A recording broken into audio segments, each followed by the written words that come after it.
Gold trusted gold buyers. మీరు తాకట్టు పెట్టిన బంగారాన్ని విడిపించి ఈ రోజు ఉన్న మార్కెట్ ధరకు కొనబడను. Welcome to crime diaries. Amrutha Pranay కేసులో ప్రణయ్ని చంపిన నిందితుడికి కోర్టు ఉరిశిక్ష విధించింది. మిగతా వాళ్ళకి యావజ్జీవ కారాగార శిక్ష విధించింది. ఉరిశిక్ష విధించిన అతనికి పైకోర్టు వెళ్ళడం, పైకోర్టు తర్వాత సుప్రీంకోర్టు వెళ్ళడం వరకు వెసులుబాటు ఉంటుంది. కానీ ఉరిశిక్ష ఎలా వేస్తారు, ఉరిశిక్ష ఎలా అమలు చేస్తారనే విషయం తెలుసుకోవాలంటే ఖచ్చితంగా ఈ ఇంటర్వ్యూ చూడాల్సిందే. అసలు తెలుగు రాష్ట్రాల్లో కానీ మిగతా రాష్ట్రాల్లో ఉరిశిక్ష ఎంతవరకు వచ్చింది, సుప్రీంకోర్టుకు వెళ్ళిన తర్వాత సుప్రీంకోర్టు ఢిల్లీలోని మాత్రం ఉరిశిక్ష వేస్తారా అనే విషయంతో పాటు గతంలో తెలుగు రాష్ట్రాల్లో ఉరిశిక్ష 1971లో ఆఖరిగా జరిగింది. 1971లో బొమ్మయ్య, కృష్ణయ్య అనే ఇద్దరు వ్యక్తులకి హైదరాబాద్ ముషీరాబాద్ జైల్లో ఉరిశిక్ష విధించారు. వాళ్ళు చేసే నేరం ఏంటి, అప్పట్లో ఉరిశిక్ష విధించాలంటే ఏ విధంగా ఆ ప్రొసీజర్ అంతా జరిగేది అనే విషయం తెలుసుకోవాలంటే మనం 1971 జైల్ డిపార్ట్మెంట్ సూపరింటెండెంట్గా పనిచేసి రిటైర్ అయిన పి శ్రీనివాసరెడ్డి గారిని అడుగుదాం. శ్రీనివాసరెడ్డి గారు జైల్ డిపార్ట్మెంట్ 1971లో వచ్చిన తర్వాత ఆయన ట్రైనింగ్ ఉన్న టైంలోనే వీళ్ళిద్దరికీ ఉరిశిక్ష విధించారు ముషీరాబాద్ జైల్లో. అప్పట్లో ముషీరాబాద్ జైల్లో ఉరికమ్మం ఎలా ఉండేది, ఉరిశిక్ష తీసే ముందు ఏ విధంగా మాట్లాడతారు, వాళ్ళకున్న చివరి కోరిక ఏ విధంగా ఉంటుంది, తెల్లవారుజామున ఎందుకు తీస్తారు, తర్వాత వాళ్ళు చేసే నేరానికి వాళ్ళు ఒప్పుకుంటారా లేదా, వాళ్ళు ఏ విధంగా పశ్చాత్తాపం పడతారా, బొమ్మయ్య కృష్ణయ్య పశ్చాత్తాపం పడ్డారా లేదా అనే విషయంతో పాటు శ్రీనివాసరెడ్డి గారి టైంలో నిజామాబాద్ జైల్లో ఇష్యూ కూడా జరిగింది. నిజామాబాద్ జైల్లో మొత్తం బ్లాస్ట్ అయ్యి అందరూ కూడా బయటకు వచ్చి పారిపోతే అదే టైంలో శ్రీనివాసరెడ్డి గారు నిజామాబాద్ జైలుకి వెళ్ళి దాన్ని మరొకసారి మరో రూపం తీసుకొచ్చారు. ఆ రెండు ఘటనలతో పాటు శ్రీనివాసరెడ్డి గారి లైఫ్ జర్నీ ఎలా జరిగింది విషయాన్ని సార్ నేడు తెలుసుకుందాం. సార్ నమస్తే అండి. నమస్కారం సార్. శ్రీనివాసరెడ్డి గారు retired jail superintendent 1971 batch. Sir మీరు అండ్ డిపార్ట్మెంట్లోకి ఎంటర్ అయ్యే టైంకే ఉరిశిక్ష అన్నది అదే ఆఖరిగా అయింది. 1971లో బొమ్మయ్య, కృష్ణయ్య అనే ఇద్దరు వ్యక్తులకి ముషీరాబాద్ జైల్లో ఉరిశిక్ష విధించారు. సాధారణంగా ఉరిశిక్ష అనగానే సినిమాలో చూపించినట్టుగా వాళ్ళకి రాత్రి నుంచి మంచిగా వాళ్ళకి కావాల్సిన ఫుడ్ పెట్టడం, చివరిగా వాళ్ళకి చివరి కొరకు తీర్చడం, తెల్లవారుజామున లేపి వాళ్ళకి స్నానం చేయించి ఉరికమ్మం ఎక్కించడం, ఉరికమ్మం ఎక్కిన తర్వాత వాళ్ళకి నల్ల క్లాత్ పెట్టడం, కాళ్ళు చేతులు కట్టడం, ఉరికమ్మం ఉరి తలారి వచ్చి దాన్ని లాగడం, ఇవన్నీ సినిమాలో చూపిస్తుంటారు. ఇదంతా సినిమాలోనే ఉంటుందా, లేదు నిర్జీవితంలో కూడా ఇదే విధంగా జరుగుతుందా? తర్వాత తలారిన వ్యక్తికి ఒక ఉరి తీస్తే దానికి ఎక్కువ జీతం ఇస్తారని కూడా వార్త ఉంది. అదంతా వాస్తవమా లేదా? అసలు మీరు చూసిన ఈ ఉరికమ్మ లాస్ట్ ఎప్పుడు జరిగింది, వాళ్ళిద్దరూ చేసిన నేరం ఏంటి, వాళ్ళు సాధారణంగా ఉరికమ్మ ఒక కింద కోర్టు ఇస్తే తర్వాత హైకోర్టు జిల్లా కోర్టు హైకోర్టు సుప్రీంకోర్టు వెళ్తారు. ఇవన్నీ లేకుండా డైరెక్ట్గా ముషీరాబాద్ జైల్లో చివరిగా వాళ్ళిద్దరిని ఎందుకు ఉరి తీశారు, ఆ రోజు జరిగిన ఘటన ఒకసారి చెప్పండి. వాళ్ళిద్దరికి ఈ ప్రొసీజర్ అంతా అయిన తర్వాతనే ఉరి తీశారు. వాళ్ళిద్దరు చేసిన నేరం ఏంటండి? ఒకతనేమో ఫ్యామిలీ మెంబర్ని చంపాడు. ఎవరు? Nizamabad family issues. ఇంకోతనేమో అప్పిచ్చిన అతన్ని చంపాడు, అది మహబూబాబాద్. మహబూబాబాద్ అతను బిలో 30, ఇతను బిలో 40 ఉంటాడు. ఇది ఫ్యామిలీ మ్యాటర్, అదేమో క్రిమినల్ ఇంటెన్షన్. నేను సర్వీస్కి వచ్చే వరకు వాళ్ళు ఉన్నారు జైల్లో. ఓకే. ముషీరాబాద్ జైల్లో నేను ట్రైనింగ్గా ఉంటే అక్కడ మీరు చెప్పిన ప్రొసీజర్ అంతా జరిగిపోయింది. కోర్టు వచ్చింది, తర్వాత హైకోర్టు సుప్రీంకోర్టు, తర్వాత ప్రెసిడెంట్, అవన్నీ జరిగిన తర్వాతనే ఖాయమైంది. ఆ టైంలో నేను చూసినాను వాళ్ళు. అంటే అప్పటికి వాళ్ళు దాదాపు 10 సంవత్సరాలు జైల్లో ఉన్నారు. అది కాకపోవచ్చు, ఒక 2-3 years అయినా జరుగుతుంది. అచ్చా, అంటే కింద ప్రొసీజర్ అంతా జరిగింది. కింద కోర్టు, జిల్లా కోర్టు నుండి హైకోర్టు సుప్రీంకోర్టు, ప్రెసిడెంట్ గారు అవన్నీ అయిన తర్వాత నేను చూశాను వాళ్ళు. అక్కడ కండెమ్ సెల్స్ అని ఉంటాయి, దాంట్లో ఇండివిజువల్గా పెట్టారు. దాంట్లో బయట వాళ్ళని ఎవరు పోనివారు, వాళ్ళిద్దరే ఉంటారు. డబుల్ గార్డ్ ఉంటుంది వాళ్ళని చూసినందుకు 24 hours. వాళ్ళకి ఏ టైంలో భోజనము అవి అన్నీ కరెక్ట్ టైంకి అందజేస్తారు. వాళ్ళ పర్యవేక్షణలో ఉంటారు. దానికి ఆఫీసర్లు కూడా ఎక్కువ దాని మీద ఫోకస్ పెట్టి తిరుగుతుంటారు. ఎందుకంటే వాళ్ళు సెల్ఫ్ ఏమైనా చేసుకుంటారు. అదొక ఫుల్ హెల్తీ కండిషన్లో ఉంటేనే ఉరి తీయాలి. హార్ట్ డిసీజ్ తర్వాత అనారోగ్యం ఉంటే తీయకూడదు. మళ్ళీ ఇవన్నీ చాలా ప్రొసీజర్ అట్లా సిస్టమ్. 71లో ఆ రెండు మీరు 71 ఏప్రిల్లో జాయిన్ అయ్యారా? నేను ఏప్రిల్లో జాయిన్ అయినా, 2 ఏప్రిల్. మే, జూన్, జూలైలో ఇది జరిగి ఉంటుంది. ఇందుకు మళ్ళీ ఆగస్టులో నేను అనంతపూర్కి వెళ్ళిపోయాను పోలీస్ ట్రైనింగ్, అట్లా ట్రైనింగ్. మళ్ళీ జనవరిలో వచ్చి రెగ్యులర్ పోస్ట్లో జాయిన్ అయ్యాను. ఇక బహుశా ఆ 3 monthsలోనే నేను ట్రైనింగ్ కాబట్టి కుతూహలంగా అన్ని ఇట్లా తిరుగుతూ ఉండేవాడిని అండి. ఆ కండెమ్ సెల్లో వాళ్ళు ఉండేది, బయట వాళ్ళకి అలో లేదంలా, వాళ్ళకి అన్ని సదుపాయాలు అయితే జరుగుతుండేది. వాళ్ళు ఇద్దరికి ఇంటర్వ్యూస్ ఉంటే స్పెషల్గా వాళ్ళని బయటకు తీసుకురాకుండా ఇంటర్వ్యూకి వచ్చిన వాళ్ళని తీసుకుపోయి మాట్లాడించడము అది జరుగుతుండేది. హ్యాంగింగ్ డే ఫిక్స్ చేసిన తర్వాత ఈ లోకల్ ఏదైతే ట్రయల్ కోర్టు ఉంటుందో వాళ్ళే డేట్ ఫిక్స్ చేస్తారు. ఫైనల్ అయితే సుప్రీంకోర్టు నుండి వస్తుంది. వీళ్ళు డేట్ ఇచ్చిన డేట్కు మాకు కమ్యూనికేట్ చేస్తారు ప్రిజన్ ఆఫీసర్స్, దానికి కావాల్సిన సదుపాయాలన్నీ. ఆంధ్రప్రదేశ్లో ఉమ్మడి ఆంధ్రప్రదేశ్లో ఒక ముషిరాబాద్ జైలునే ఉండే, ఊరికంబం అని. రాజమండ్రి జైలు కూడా ఉండాలి కదండి? రాజమండ్రి జైల్లో కూడా ఉంది, కానీ అక్కడ జరగలేదు. ఇక్కడ ఒక దగ్గర జరిగింది. అంటే అదే సార్, మీరు చూసారు ఊరికంబం? చూశాను. ఎలా ఉంటుందండి అది? జస్ట్ మన మూట బావిలా పడుతుంది ఇటుకెళ్ళి చూస్తే. ఇట్లా కిందికి స్లోప్ ఉంటుంది. అక్కడ మన సినిమాలు చూపెట్టినట్టే ఇట్లా ఉంటుంది. మధ్యన 2-3 ఉంటాయి. దాని కింద ప్లేట్ ఉంటుంది, వుడన్ ప్లేట్. వాళ్ళు వుడన్ ప్లేట్ నిలబడితే అదే వాళ్ళ హైటు, వెయిట్ అన్నీ మొదలెట్టి తీసుకొని దాని తగ్గట్టు టెస్ట్ చేస్తారు. ఆ హైట్ అంత వెయిట్ ఉన్న ఒక ఇసుక బస్తాను ఆ వెయిట్ని మోసగలిగేంత ఫెయిల్ కాకూడదు, హ్యాంగింగ్ ఫెయిల్ కాకూడదు. అటువంటి రోపు కొత్తది టెస్ట్ చేసి దానికి వెయిట్ మెయింటైన్ చేయగలిగే రోపు ఇవన్నీ టెస్ట్ చేస్తారు. కింది ప్లేట్ కూడా సడన్గా పడిపోవాలి, ఆ జర్క్కే చనిపోతారు. ఇక దానికి నాట్ ఈ సైడ్లో పెడతారు, ఇది కొట్టుకుంటే శ్వాస తొందరపోతుందని. దానికి కొద్దిగా కాలంలో తర్వాత జరగలేదు.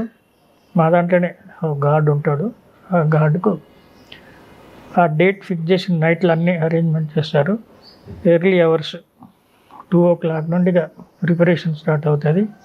మేజిస్ట్రేట్ వస్తాడు, మెడికల్ ఆఫీసర్ ఉంటాడు, జైలు సూపరింట్ ఉంటాడు, అక్కడ సిబ్బంది, జైలు ఆఫీసర్స్ అందరు ఉంటారు కన్సర్న్. అక్కడ ప్రొసీజర్ స్టార్ట్ అవుతుంది.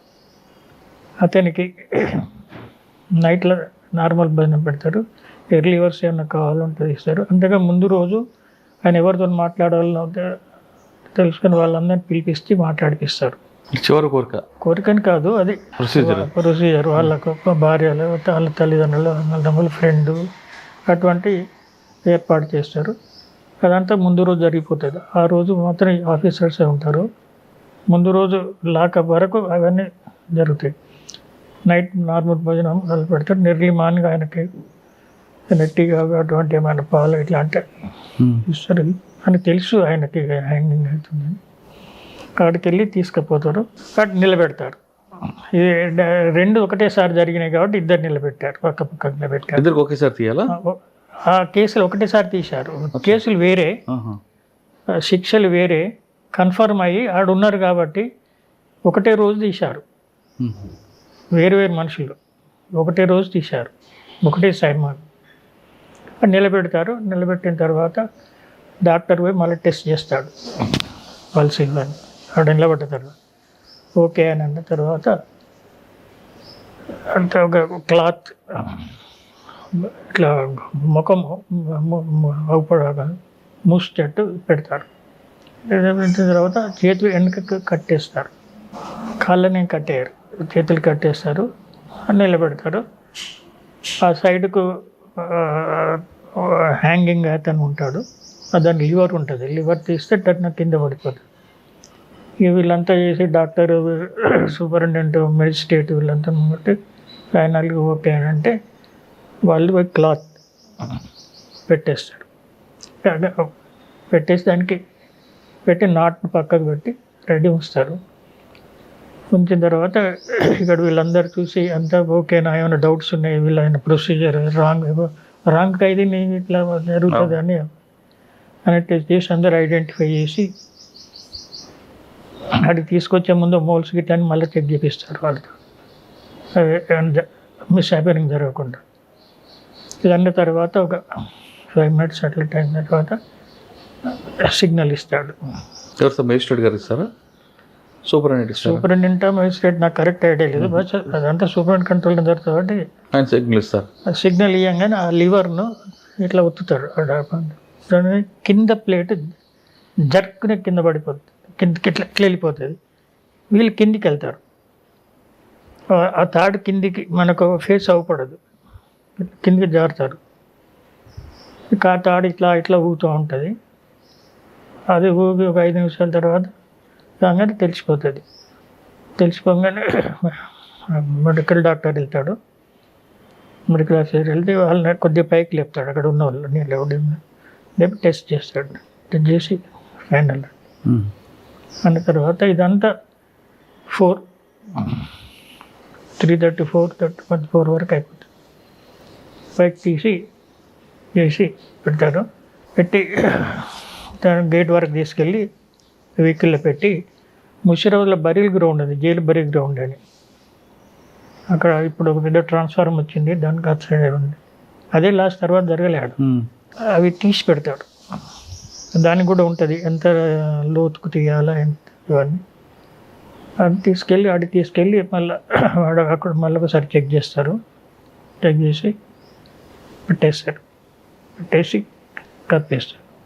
మళ్ళీ అందరూ గేట్లకు వచ్చేస్తారు, వీడికి డిస్పర్స్ అవుతారు. సార్ ఇక్కడ ఫస్ట్ ముందు రోజు రాత్రి నుంచి ప్రొసీజర్ స్టార్ట్ అవుతుంది. మీరు వాళ్ళతో మాట్లాడారా ప్రొసీజర్ స్టార్ట్ కాకముందే, బొమ్మయ్యతో కానీ కృష్ణయ్యతో కానీ? మాట్లాడదాం కదా జైలు ఆఫీసర్స్. ఏమన్నారండి వాళ్ళు? ఏమైనా పశ్చాత్తాపం ఉందా, లేదంటే చావుకు సిద్ధంగా ఉన్నారండి? అవన్నీ ఇప్పుడు లాంగ్ బ్యాక్ కదా, ఏదో మాట్లాడుంటారు, ఏదో చెప్పుంటారు. అంటే వాళ్ళు కోర్టు ఎప్పటికైనా వస్తుంది, మాకు సుప్రీంకోర్టు నుంచి ఆర్డర్స్ వస్తాయని ఆశతో ఉన్నారు. అవన్నీ జరిగినాకనే కదా, చాలా గ్యాప్ ఉంటుంది. అంత అయిన తర్వాత మళ్ళీ మెజిస్ట్రేట్ రెఫర్ చేస్తాం. ఇవన్నీ మెజిస్ట్రేటే దానికి డేట్ ఫిక్స్ చేయాలి. సార్ వాళ్ళకి కావాల్సిన ఫుడ్ అది పెడతారు నైట్ టైం, నైట్ ఫుడ్ పెడతారు. తెల్లవారుజామున ఎంత ఇస్తారండి ఈ ప్రొసీజర్? సూర్యోదయం కాకముందే. మీకు సూర్యోదయం కాకముందే కంప్లీట్ అయ్యి మళ్ళీ నార్మల్గా ఏమంటే ఇది ఈ సిచ్యువేషన్ కొద్దిగా బాధాకరం అనిపిస్తుంది. ప్రిజనర్స్ అందరు లాకప్లు ఉంటారు, మిగతా వాళ్ళందరూ. ఆ టైంలో తీస్తే సేఫ్ అని. ఓకే. ఇప్పుడు అందరు ముంగడి తీసుకుపోతుంటే ఈ రోజులల్లో ఆ రోజులల్లో కూడా ఆ రియాక్షన్ వేరే ఉంటుంది, ఒక్కొక్కరికి ఒక్కొక్క తీరిక రియాక్షన్ ఉంటుంది. అవన్నీ అవాయిడ్ చేయడానికి ఆ డేట్ ఆ టైం అదంతా మాన్యువల్ లేఅవుట్ లేడౌన్ రూల్స్ అవి. ఓకే సార్, వాళ్ళు చెప్తారు పై మీరు చెప్పినట్టు నల్ల కవర్ పెడతారు కదా, కవర్ ఎందుకు పెట్టాలండి చనిపోసే ముందు, ఉరి తీసే ముందు? అది ప్రొసీజర్ ఉంది అందులో. అవునా సార్? ఇది అయిన తర్వాత ఘాటు కూడా వెళ్ళి చెవులో చెప్తారట కదా ఆయనకి, నీ మీద నాకు ఎలాంటి వ్యక్తిగత కక్షలు లేవు, నా పని నేను చేస్తున్నానని. అంటే అది వెరీ కరెక్ట్గా నాకు కూడా లేదు. ఆడ తీయక ముందుకే వాళ్ళు పెట్టేటప్పుడు చెప్తుండొచ్చు అటువంటిది. అలాంటి మేము కూడా డైలీ ఆడికి పోతాం కదా, అది ముందు రోజు వరకు కూడా మాకు కూడా వాళ్ళ మీద లేదు, వాళ్ళకు కూడా మా మీద ఏం లేదు. ఒక సిస్టమ్ని ఫాలో అవుతున్నాం అంతే. అక్కడ వ్యక్తిగతంగా మేము ఉన్నాం, మా బదులు ఎక్స్వైజెడ్ ఉన్నా కూడా అదే పని చేస్తారు. కాబట్టి అది ఊహించుకున్నంత కాదు. అంటే మీరు మాట్లాడినప్పుడు వాళ్ళు పశ్చాత్తాపం పడ్డారంటే చనిపోతున్నాను అని వాళ్ళిద్దరు? ఏంటి లెంత్ ఆఫ్ టైంలో కరెక్ట్ అని చెప్పలేం, కానీ ఎంతైనా ఉంటుంది లేండి. చావు అంటే ఎవరికైనా కొద్దిగా భయం ఉంటుంది. ఆ టైం వచ్చే వరకు చేసిన పనులు కరెక్ట్ కాదనో, లేకపోతే ఇది ఇంత పెద్దది ఇవ్వాల్సి ఏదో ఒకటి మానసికంగా ఉంటుంది, ఉండొచ్చు, చెప్పుంటారు. సార్ వాళ్ళిద్దరికి హ్యాంగింగ్ అయిన తర్వాత కుటుంబ సభ్యులకి ఇవ్వకుండా మీరే చేయడం ఏంటి? వాళ్ళు తీసుకోలేదు, వాళ్ళు ఎందుకు తీసుకోలేదు? వాళ్ళు ఏమో అవసరం లేదన్నారు. కానీ వాళ్ళ సాంప్రదాయ ప్రకారం తగలబెట్టకుండా పాతడం ఎందుకండి? మా జైల్లో తగలబెట్టేది లేదు, పాతేదే ఉంది. ఓకే సార్, భూమయ్య కృష్ణయ్య వీళ్ళిద్దరు తర్వాత ఇంకా జైలు ఎందుకు ఆగిపోయిందండి ఉరిశిక్ష అనేది? అది నేను చెప్పే సమాధానం కాదు, మీకున్న నాలెడ్జ్ ప్రకారం అడుగుతాను. ఆగిపోవడం కాదు, ఇప్పుడు అది ఇవన్నీ కోర్టుల నుండి ప్రెసిడెంట్ ఆఫ్ ఇండియా వరకు పోతుంది. ఆ ప్రొసీజర్లో ఇప్పుడు ఎంతోమంది ప్రెసిడెంట్ కూడా క్షమాభిక్ష పెట్టారు నార్త్ ఇండియాలో ఎక్కడెక్కడ. అట్లా ఆ ప్రొసీజర్ జరిగే విషయాలు అవి మనం ఊహించడానికి లేదు. కోర్టు కూడా వెరీ రేర్ ఆఫ్ రేరెస్ట్కి ఇస్తారు. ఈ మధ్య మొన్న ఒకటి ఇచ్చారు, అప్పటి నుండి ఇప్పటి వరకు జరగలేదు ఉమ్మడి ఆంధ్రప్రదేశ్లో. మొన్నటి దాంట్లో ఒకటి అది మొన్ననే జరిగింది, నల్గొండ కేసు. అది మనము ఏం చెప్పలేము అది ఎందుకు అనేది. సార్ నల్గొండ కేసు తీసుకోండి, ప్రణయ్ కేసులో ఇది వచ్చిన జడ్జిమెంట్ ఇప్పుడే, కానీ ఇదంతా ప్రొసీజర్ 8 years కింద జరిగిన ఇన్సిడెంట్ అది. ఇది ఫైనల్ మొన్న వచ్చింది. కానీ డెత్ సెంటెన్స్ ఇంప్లిమెంట్ అవ్వాలంటే కొంచెం చాలా టైం పడే అవకాశం ఉంటుంది కదా. ఇంకా టైం పడుతుంది. అంటే ఎలా ప్రొసీజర్ ఉంటుంది అంటే కింద కోర్టు నుంచి పై ఇప్పుడు ట్రయల్ కోర్టు ఇచ్చింది అంటే, ట్రయల్ కోర్టు అంటే దీనికి సెషన్ కోర్టే ట్రయల్ కోర్టు అంటే. అవును. సెషన్ కోర్టు తర్వాత హైకోర్టుకి వెళ్తుంది. హైకోర్టు ఏమి ఇస్తుంది, ఇప్పుడు మన హైకోర్టు కూడా ఇచ్చినట్టుంది కాదండి. సెషన్ కోర్టు, హైకోర్టు తర్వాత హైకోర్టు కూడా ఈ జడ్జిమెంట్ సమర్థించాలా, మోడిఫై చేయాలా. ఇప్పుడు ఆ కోర్టులో ఎవరికైతే శిక్ష ఇచ్చి మిగతాలకు ఇచ్చారో హైకోర్టులో అందరికీ ఉరిశిక్ష ఇవ్వవచ్చు, లేకపోతే అందరికి లైఫ్ కన్వర్ట్ అవ్వచ్చు చెప్పారు. అక్కడక్కడ డిసిషన్స్ అంటే ఉంటుంది.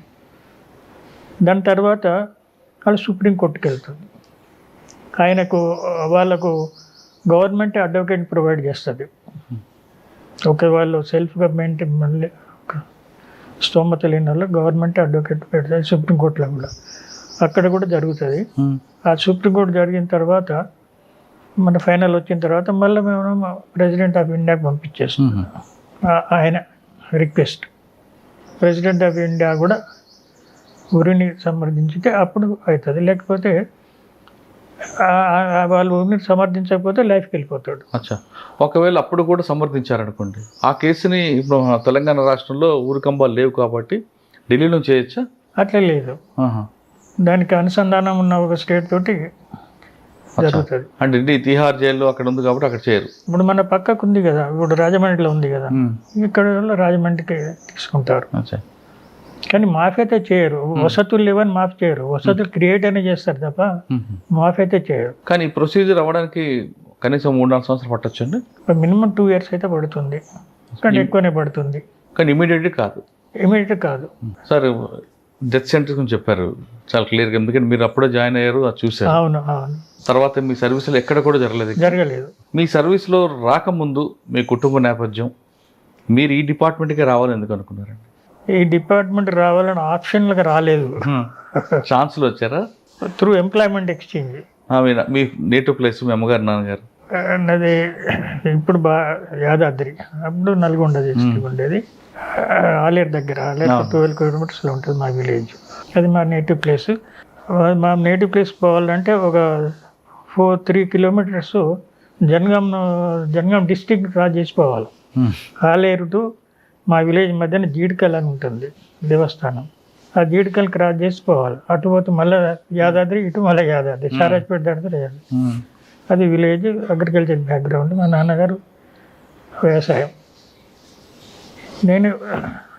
నాకు అన్నయ్య, ఆయన అగ్రికల్చర్ ఆఫీసర్గా పనిచేసి రిటైర్డ్. నేను హైదరాబాద్ డిగ్రీకి సిటీ సైన్స్ కాలేజీలో డిగ్రీ చేశాను. డిగ్రీ కంప్లీట్ అయిన తర్వాత సబ్ కలెక్టర్ భువనగిరి ఆఫీస్లో అప్పుడు పోస్టులు క్రియేట్ అయినట్టున్నాయి, జాబ్ వస్తే అందులో జాయిన్ అయినాను. ఒక 6 months 1 year తర్వాత ఈ రెవెన్యూ నుండి ఇరిగేషన్ మిర్యాలగూడకి ఏదో పోస్టింగ్ ఇచ్చారు. ఇక మిర్యాలగూడ ఇరిగేషన్ కాలువలు వెంబడి ఏదో తిరుగుతా అని చెప్పి బీఈడికి వెళ్ళిపోయాను. Nagarjuna Sagar BEd college first బ్యాచ్లోకి వెళ్ళిపోయాను. నెక్స్ట్ టీచర్గా జాయిన్ అవుతానని ఆ బీఈడి కాలేజీలో ఉన్నప్పుడే ఎంప్లాయ్మెంట్ ఎగ్జామ్ ఇంటర్వ్యూ వచ్చింది. ఇంటర్వ్యూకి వచ్చి వెళ్ళిపోయాను, కానీ దాని మీద ఏం ఫోకస్ లేదు. కంప్లీట్ కాగానే బీఈడి కాలేజీలో యాన్యువల్ ఎగ్జామ్స్ అయిపోయినాయి. సిటీకి వచ్చినాం. వచ్చి మా డీజీ ప్రిజన్స్ ఆఫీస్కు అది ఏం జరిగిందో తెలుసుకుందాం ఇంటర్వ్యూ అని పోయినప్పుడు రామ్కోటిలో ఉండేది ఆఫీసు. అడిగిపోయాను. పోయి తెలుసుకుంటే వాళ్ళు చూసి పేరు గిట్లా అది మీరు సెలెక్ట్ అయ్యారు కదా అని చెప్పారు. ఆర్డర్ మీ నేటివ్ ప్లేస్కి వెళ్ళిపోయిందంటే నేను అటు పోయి రావాలా మరి అంటే ఎందుకు నేను మాట్లాడి మళ్ళీ ఇచ్చారు. నెక్స్ట్ డే 2 ఏప్రిల్ అడిగి పోయి జాయిన్ అయ్యాను ఎక్కడ? ముషీరాబాద్. అప్పుడు ముషీరాబాద్ ఉండే పిహెచ్ చిత్రపల్లి అగ్రికల్చర్ కాలేజ్ అది వీళ్ళ కంట్రోల్లో ఉండేది. నాకు శాలరీ పర్పస్లో అగ్రికల్చర్ కాలనీ పోస్టులో పెట్టి ముషీరాబాద్ జైలు సూపరింటెండెంట్ దగ్గర ఇప్పుడు చేయమని. అంటే మీ ట్రైనింగ్ అంతా ముషీరాబాద్ జరిగింది కాదు, ఫస్ట్ 3 months 2 months ముషీరాబాద్లో ఉన్నాము. పీటీసీ అనంతపూర్ పోలీస్ ట్రైనింగ్ కాలేజ్కి వెళ్ళాము. ఓకే. సరే, ముషీరాబాద్ ట్రైనింగ్లో 3 నెలలు ఏం నేర్చుకున్నారా మీరు? ఇదే బొమ్మయ్య గౌడ చూసాము. అక్కడ రొటీన్ వాళ్ళు ఎమ్మటే తిరిగేది. రెగ్యులర్ ఆఫీసర్స్ ఉంటారు కదా, వాళ్ళతోటి వాళ్ళు చేసే పనులను మనం నేర్చుకున్నాం. అప్పుడు జైలు అంటే ఎలాగుండేవండి? ఇప్పుడులాగా కాదు కదా, ఇంకా దారుణమైన పరిస్థితులు ఉండేవి అప్పుడు? పరిస్థితులు దారుణం ఎప్పుడు లేవు. ఇప్పుడు ఎలా ఉందో అప్పుడు అలానే. కానీ జైలు అంటే అప్పట్లో సినిమాలో చూపించినట్లు పాత జైళ్ళు కొడతారని, అదేవిధంగా బాత్రూమ్ క్లీన్ చేస్తారని, సిల్వర్ ప్లేట్లో అన్నం ఇస్తారని ఇవన్నీ చూపించేవారు. అదే వాస్తవం? ఇప్పుడు అది జైలు డిపార్ట్మెంట్ చేసే పనులు కావు అవి, అది స్టేట్ గవర్నమెంట్ ఫెసిలిటీస్. అప్పుడు అల్యూమినియం ప్లేట్స్ ఉండేది, అల్యూమినియం పాత్రలు ఉండేది, వంటకు అల్యూమినియం పాత్రలు, తినేదానికి అల్యూమినియం ప్లేట్స్ ఉండేది. సినిమాలు చూపెట్టినట్టు ఆ బొచ్చెల్లాగానే ఉండేవి అవి. కానీ మనమే నేషన్ లెవెల్ మనమే first state introduce stainless steel plates, glass, mugs అన్నీ స్టెయిన్లెస్ స్టీల్ పెట్టారు. ఇత్తడి పాత్రలేమో వంటకు పెట్టారు. కానీ అప్పట్లో మంచాలు కానీ ఫ్యాన్లు కానీ ఉండేవి కావంటారు, వాస్తవం? నిజమే. ఫ్యాన్లు మనము భారతదేశంలో మనమే ఫస్ట్ ఇంట్రడ్యూస్ చేసినాము. ఓ, jail department jail prisoners fan provide చేసింది ఫస్ట్. కంబైండ్ ఏపీలో కంబైండ్, నేను చెప్పేదంతా కంబైండ్. 71 అంటే అప్పుడు కంబైండ్. 71లో లేవు ఫ్యాన్లు, తర్వాత కాలంలో. మరి ఎలా పడుకునేవారండి? ఉట్టిగా అంతే, జైలు అంటే జైలే. గ్రౌండ్ మీద పడుకునేది. వాళ్ళకొకటి ఒకటి జూట్ మ్యాట్, ఒకటి ఉలన్ కంబల్, ఒకటి కాటన్ బెడ్షీట్, ఈ 3 వాళ్ళది బెడ్డింగ్. వాటి మీద మెయింటైన్ అయ్యేది వాళ్ళు. అయినా మెడికల్ తర్వాత పిల్లోస్ వచ్చినాయి. మొదట్లో పిల్లోస్లో, ఇప్పుడు పిల్లోస్ ఉన్నాయి అందరికి. మరి టాయిలెట్ అది నైట్లో అటాచ్డ్ టాయిలెట్స్ ఇప్పుడు ఉన్నాయి, అప్పుడు ఉన్నాయి. బ్లాక్లోనే చివరికి ఉంటాయి టాయిలెట్స్. సార్, మీరు వెళ్ళే టైంలో డే టైంలోనో బయట ఉంటాయి. మీరు వెళ్ళే టైంకి జైల్లో రౌడీయిజం, కొట్లాట్లు అవన్నీ ఉండేవా? అది అప్పుడు ఉన్నది ఇప్పుడు లేదు, ఇప్పుడు ఉన్నది అప్పుడు లేదని కాదు. ఇది నార్మల్. అంటే మీరు చూసేటప్పుడు బాగా ఆ టైంలో బాగా కరడు కట్టిన రౌడీలు ఉండేవారు కదండి 1971 అంటే. అట్లానేం లేదండి. అప్పుడు జనం చెడ్డోళ్ళు ఎందుకు అవుతారు, ఇప్పుడు మంచోళ్ళు ఎందుకు అవుతారు? అంతే అంటారా? ఇప్పుడు జనం, అప్పుడు జనం, అప్పుడు జనం, ఇప్పుడు జనం సేమ్. అంతే. బయట సొసైటీ ఎలా ఉన్నారో ఇది అట్లే ఉంటుంది. ఆ టౌన్లో ఎక్కువ రౌడీజం ఉంటే జైల్లో అదే రౌడీజం ఉంటుంది. ఆ టౌన్లో పీస్ఫుల్ ఉంటే జైల్లో కూడా పీస్ఫుల్ ఉంటుంది. సార్, నక్సలైట్లు ఎవరు చూసారండి? చూశాను. ఎవరు? నేను 71లో జాయిన్ అయినప్పుడే నక్సలైట్ సెల్ సెపరేట్ అప్పుడు కూడా నక్సలైట్ బ్యారక్ అని సెపరేట్ ఉండేది. తరిమిలో నాగిరెడ్డి గారు ఉండేది. దేవులపల్లి కృష్ణ, వెంకటేశ్వరరావు, దేవులపల్లి వెంకటేశ్వరరావు, అలా వాళ్ళు ఒక 15 మంది దాకా ఉండేది. కోటపల్లి సీతారాం గారు తర్వాత అప్పుడు లేడు ఆయన. 71లో నేను వెళ్ళిన ఏప్రిల్ వరకు. వాళ్ళతో మాట్లాడారండి మీరు? మాట్లాడేది, డీల్ మాట్లాడే. వాళ్ళతో మాట్లాడే సాధారణంగా మనం కూడా అటు వెళ్ళాలని దీంట్లో తీసుకొస్తారు మీకు ఎప్పుడైనా? ఏం లేదు, అట్లేం లేదు. అట్లేం. ఇప్పుడు ఫీలింగ్ అనేది వ్యక్తిని బట్టి ఉంటుంది. ఇప్పుడు ఇట్లా గుంజంగిన మనం ఎట్లా పోం కదా. నేను ఎక్కువసేపు మాట్లాడుతుండేది ఇంతోటి, నాగిరెడ్డితోటి. అన్నీ ఆయన ఫిలాసఫీ అది. చరిమల నాగిరెడ్డి అనేది ఎడ్యుకేటెడ్ ఫ్యామిలీ నుండి, ఆయన కూతురు వాళ్ళు సెంట్రల్ యూనివర్సిటీలో ఉండేది, వాళ్ళు వచ్చేది ఇంటర్వ్యూకు. తర్వాత ఆయన బావనే కదా నీలం సంజీవ్ రెడ్డి, తర్వాత ఆయన ఎగ్జిక్యూట్ అయ్యాడు. వీళ్ళ గ్రూప్ ఉంటుంది కదా, వాళ్ళు డే టైం అంతా కలిసి తిరుగుతారు, నైట్లో మాత్రం లాకప్ ఉంటుంది. నేను పోతే నైట్లో పోతే కూడా 1/2 hour మాట్లాడి ఉండేవాడు. నేను నైట్ రౌండ్ పోయినప్పుడు, నేను ట్రైనింగ్లో ఎక్కువ నైట్ డ్యూటీ వేసేది నన్ను, రెగ్యులర్ ఆఫీసర్. నాకు ఏ పని ఉన్నది తిరిగేది నైట్లో 2 rounds తప్పనిసరి చేయాలి. బిఫోర్ 12 ఒక రౌండ్ చేయాలి నైట్ ఆఫీసరు, ఆఫ్టర్ 12 ఒక రౌండ్ చేయాలి. ఇది ఆఫీసరు. ఆడనే పడుకోవాలి జైల్లోనే. ఇప్పుడు కూడా అదే సిస్టమ్ ఉంది. డ్యూటీ ఆఫీసర్ అంటే పడుకోవాలి. సాధారణంగా మీరు అర్బన్ కల్చర్ లేరు, రూరల్ కల్చర్ నుంచి వచ్చారు, గ్రామీణ ప్రాంతం నుంచి వచ్చి ఈ జైలుకి వెళ్ళగానే భయం అనిపించలేదా? ఇది క్రిమినల్స్తోని నక్సలతో అందరితో ఉంటున్నాను అని? అది ఆ ఫీలింగ్ ఏం లేదు. లేదు, ఆ ఏజ్ గ్రూప్ ఆ ఫీలింగ్ ఏం లేదు. తర్వాత అప్పటికి మనము కాలేజీలో 3 years చదువుకొని వచ్చినాము, సొసైటీ అవగాహన ఉంది. మళ్ళా బీఈడి చేసి వచ్చినాము, టీచర్కి పోదామని ప్రిపేర్ అయినాము, ఇటు వచ్చినాము. ఇటు రావడానికి ఒకటే కారణము, టీచర్ అయితే మఫ్సల్ ఏరియాలో పనిచేయాలి. ఇదైతేనేమో మినిమం తాలూకా హెడ్ క్వార్టర్స్ లేదా డిస్ట్రిక్ట్ హెడ్ క్వార్టర్స్. ఆ ఉద్దేశంలో వచ్చినాం. కాకపోతే అక్కడిక్కడ సేమ్ ఉండేది అప్పటికి. ఓకే. ఇప్పుడు గ్రాడ్యుయేట్ టీచర్స్కును ఇది అదే సేమ్ డేస్కి ఉండేది. అంటే 3 నెలలు ముషీరాబాద్ జైలు, ఆ తర్వాత PTC Anantapur police training college Anantapur సంఘటన జరిగింది కదండి. ముగ్గురికి భూమయ్య, కృష్ణయ్య. అప్పుడే జరిగింది. మీరు ఉన్నారు ఆ రోజు? ఏమన్నా నేను చూశాను, చూశారు కదా. తర్వాత మరి మిగతా జైల్లో ఉన్న వాళ్ళందరూ కూడా ఏమైనా దానికి నిరసన తెలిపారా? ఖైదీలు అంటున్నారు, ఖైదీలు సైలెంట్. ఎప్పుడు తెలిసింది వాళ్ళకి? ఎప్పుడు తెలిసింది? వాళ్ళకి ముందు రోజే తెలుసు రేపు తీస్తారని, కానీ నిరసన లేదు. నిరసన ఏమి ఉండదు. అది ఇండివిజువల్ కేసులు, 11 కేసులు వాటికే ఉంటాయి. ఇది జైలు అడ్మినిస్ట్రేషన్ నుండి జరిగేది అయితే నిరసన ఉంటుంది. It court order. కోర్ట్ ఆర్డర్ని ఇంప్లిమెంట్ చేస్తున్నాం. వాళ్ళు ఏం బాధను వ్యక్తం చేయలేదా? జనరల్గా అంత ఫీలింగ్ నాకు ఇప్పుడు కూడా తెలియడం లేదు. 3 నెలల తర్వాత మీరు అనంతపురం పీటీసీ పోలీస్ ట్రైనింగ్ కాలేజ్కి వెళ్ళాము. అక్కడ మిక్సర్ ట్రైనింగ్ అక్కడ జరిగింది. దాని తర్వాత రెగ్యులర్ పోస్టింగ్ చెర్లపల్లి అగ్రికల్చర్ కాలనీకి ఇచ్చారు. Agriculture open jail. Open jail అక్కడ. అప్పుడు హైటెక్ జైలు లేదు.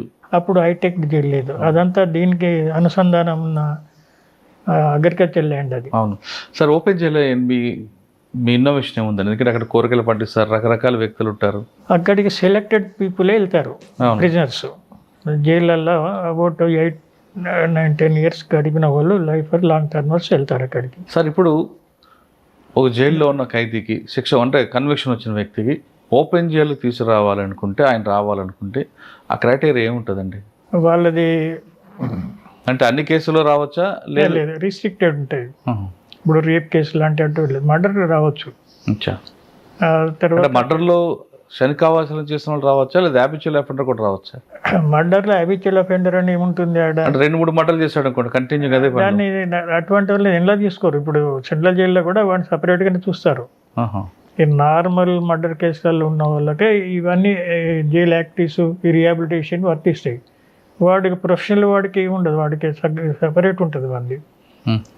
వీళ్ళు సెంట్రల్ జైళ్ళల్లో ఆ రూల్స్కి అనుగుణంగా కొంత పోర్షన్ ఆఫ్ సెంటెన్స్ చేసిన వాళ్ళు రూరల్ బ్యాక్గ్రౌండ్, అర్బన్ బ్యాక్గ్రౌండ్ తోటి వాడికి అగ్రికల్చర్ చేయడం, rural background, willing to work, health సరిగ్గా ఉండాలి. దీనికి ఒక సెలక్షన్ కమిటీ ఉంటుంది. ఇప్పటికి కూడా అదే ఉంది సిస్టమ్. ఆ సెలక్షన్ కమిటీలో మెడికల్ ఆఫీసర్ ఉంటాడు, జైలు సూపరింటెండెంట్ ఉంటాడు. వాని యొక్క హిస్టరీ కట్లని చెక్ చేసి విల్లింగ్ అంటే అప్పుడు సెలెక్ట్ చేస్తారు. సెలెక్ట్ చేసిన తర్వాత అక్కడికి పంపిస్తారు. ఓకే. అక్కడికి పోతే వాళ్ళకి రెమిషన్ ఎక్కువ ఉంటుంది అక్కడ కొద్దిగా. సెంట్రల్ జైలు కంటే ఓపెన్ జైల్లో రెమిషన్ అంటే ఎవ్రీ మంత్ కొద్ది తగ్గిస్తుంటాం. అది ఒకటి.